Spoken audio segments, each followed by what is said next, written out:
What is up, everybody? This is JP representing jpfitnesspro.com. Today's video is going to be how many sets you should be doing per muscle group per week to see optimal gains.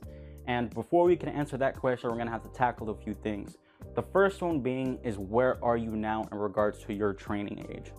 And wherever you are, just remember that for later when we go over how many sets you should be doing. But I classify this into three groups. You're someone who's completely new, or you just started working out, or you've been kind of off and on with working out, not really super dedicated. So basically you haven't been doing much, if anything at all, in the gym, and you want to know how many sets a week you should be doing. The second group is someone who is more of intermediate. You've been working out for maybe 6 months to a year, somewhere in that time frame. You've been pretty consistent and you've been on a good workout program. The last type of person is someone who's been working out for longer than a year, who has been, again, dedicated, consistent on a good workout program, hasn't missed much time, and wants to know how many sets they should be doing next. Something to keep note with these kind of classifications is I'm implying that you're on a good training program.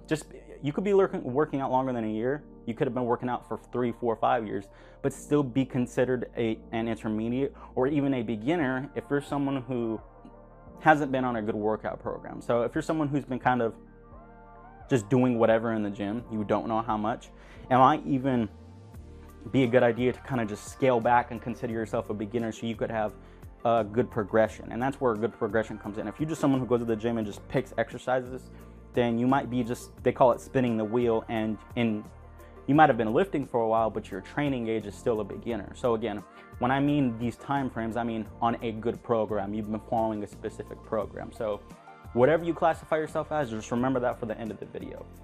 The next thing we got to do is define what we mean by muscle groups, because some people get confused on muscle groups. Some people just say a back, that's a muscle group, or chest. When you can't really classify it as that, I classify it as movement patterns, because when you do a specific movement pattern, you're going to recruit all the musculature that your body's going to recruit during that movement pattern. So how I classify that as is vertical pushes and pulls. So a vertical push would be anything pushing, or vertical push, my bad. Vertical would be up or down. So an overhead press, a dumbbell overhead press would be a vertical push. A vertical pull would be like a pull down or a pull up. So those are two different muscle groups. So one muscle group, vertical push, and then one muscle group is a vertical pull, like again, a pull up, pull down, and a vertical push would be like overhead press. So that's two muscle groups right there. The next two would be a horizontal push and pull, which is what I just messed up on, but it'd be like a push up, a bench press would be a horizontal push, anything in that plane of movement.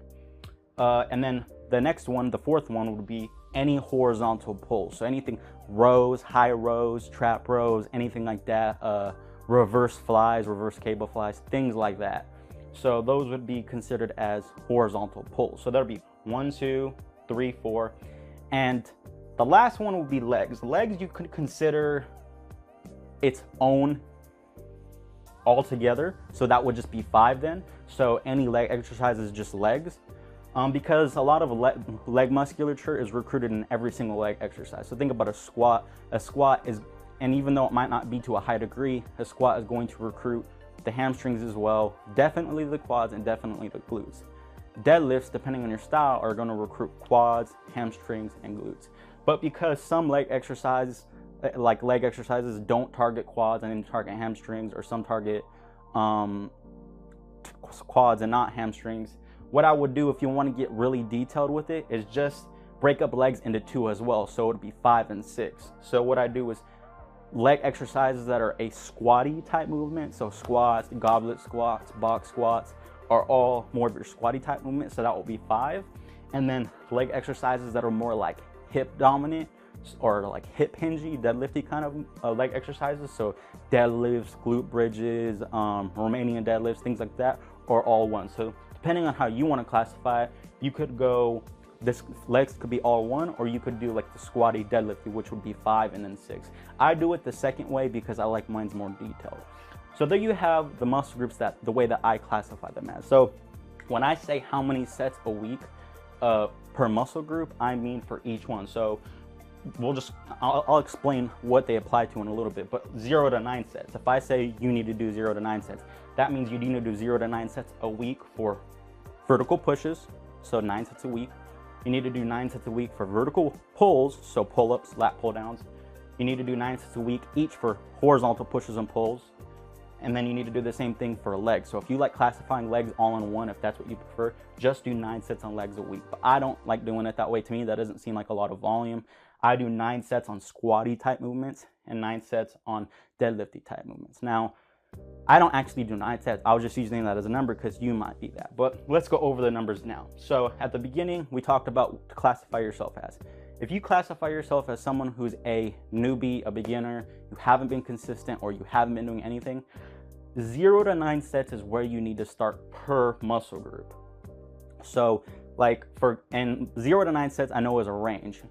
And the reason why I give a range, because you know your body best, and that's where science just talks about averages. Science does not talk about every specific single individual. It talks about averages. Yes, science could probably find out what's best for you, but again, you'd have to go through a bunch of testing to do that. But when we look at studies, they just talk about averages. They talk about what's best for the average person, not what's best for every single individual. So to be on the safe side, you may want to start pretty low on that spectrum. You may want to start maybe like 3 sets a week per muscle group or 6 sets a week per muscle group. Like for example, I'll give you a good example. If you're a beginner, 0 to 9 sets per muscle group. You could do 6 sets a week per muscle group, work out twice a week, and split that 6 sets a week into 3 sets a day. So let's just say you have 2 upper body days.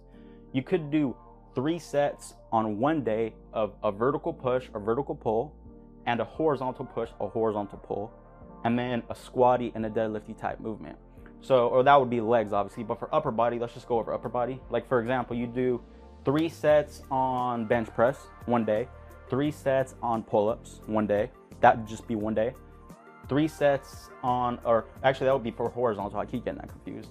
Then, so that'd be for horizontal. 3 sets on overhead press, and then 3 sets on so that would be a row for a pull-up, and then 3 sets on like a row, some type of row. So that'd be a total of 12 sets. You're targeting all major movement patterns, and that's not too much volume. That would be for one day. 12 sets on one day. No muscle group is getting too much at one point. Now you could do the same thing on a whole other day. So you're getting 2 times frequency a week, which is optimal. And then you're not going greater than 9 sets. So that's not gonna be something that I would say is too much for a beginner. When you think about this, your lats are only getting super direct work 6 sets a week. And then if you're doing rows, your upper back is gonna get a lot of recruitment too for 6 sets a week.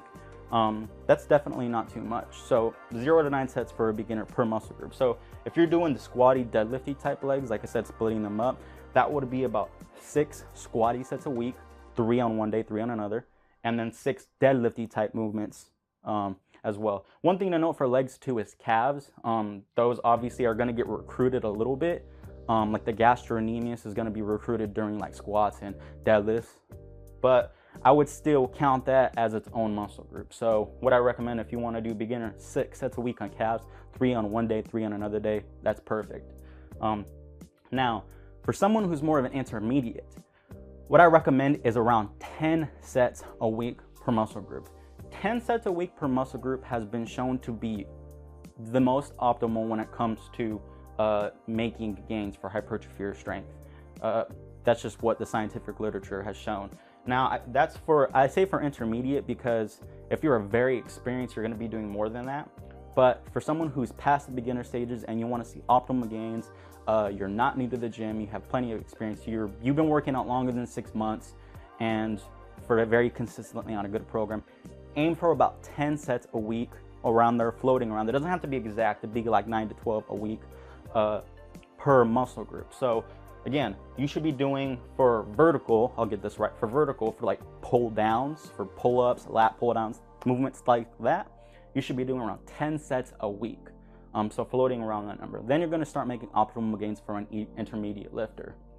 Now for someone, and that goes for all of those, so it's the same thing, 10 sets for calves a week, 10 sets for squatty type movements for legs. And again, if for legs, you're gonna have to analyze yourself. If you feel like legs get you super fatigued and you don't respond well to doing lots of legs, just consider all leg movements as 10 sets. I don't do that.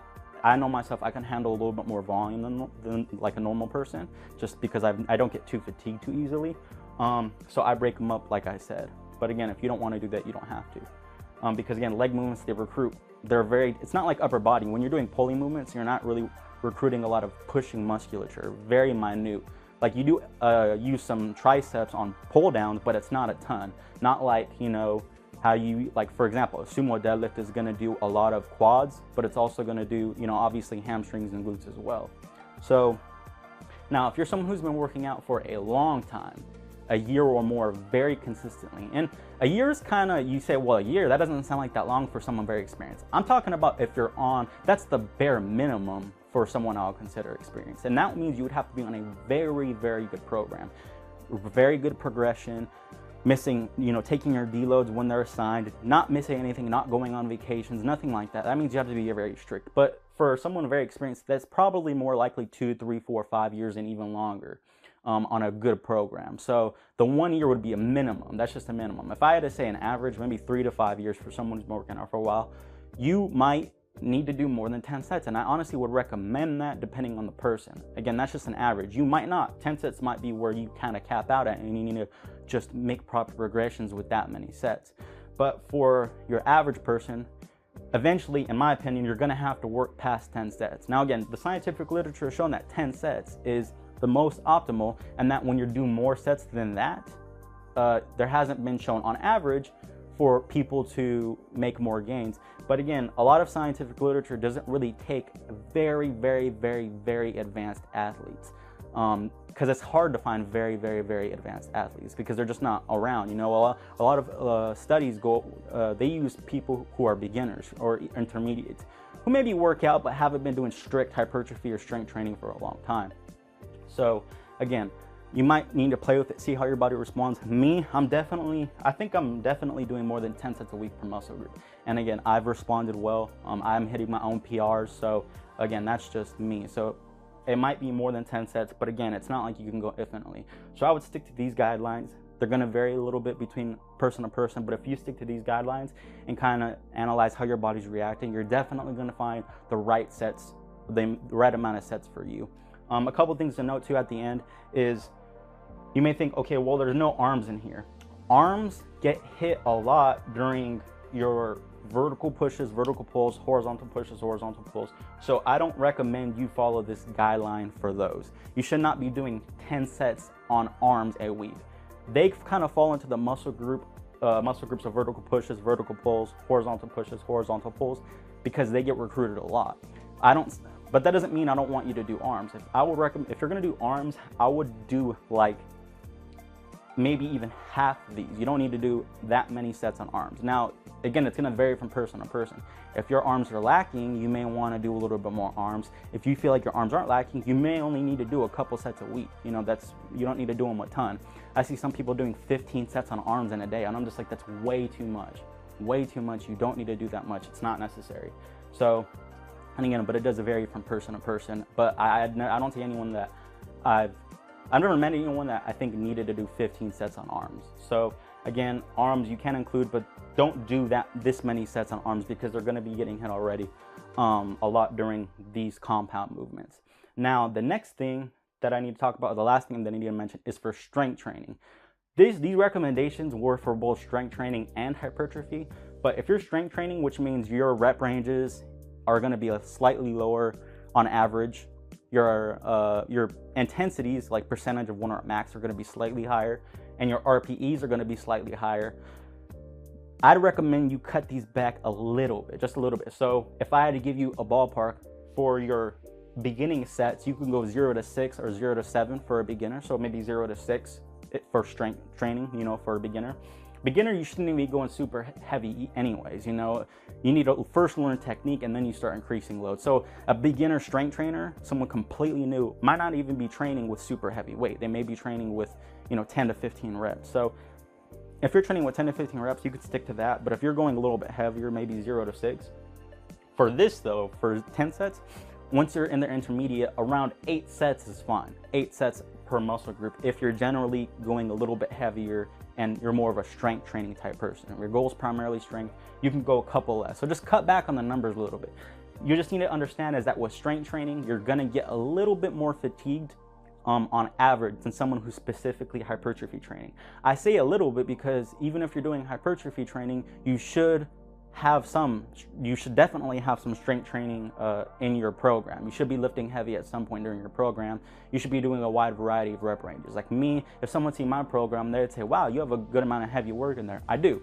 Not saying that's the most optimal for getting muscle. You know, you want to get the most volume in, but it's still good to have a wide variety of rep ranges because it does benefit hypertrophy kind of indirectly. So again, just be wary of that. If you're generally aiming slightly lower rep ranges, slightly higher intensities of RPE and percentage of 1 rep max, you're going to want to maybe cut these back a little bit compared to someone who's not going as heavy because there's not going to be as much fatigue. I'm sorry about the long video, you guys. This just required a little bit more of a thorough explanation. If you guys have any questions, comments, concerns, please post them down below. If you have any ideas for future videos, please post them down below. But until then, I'll see you guys next time.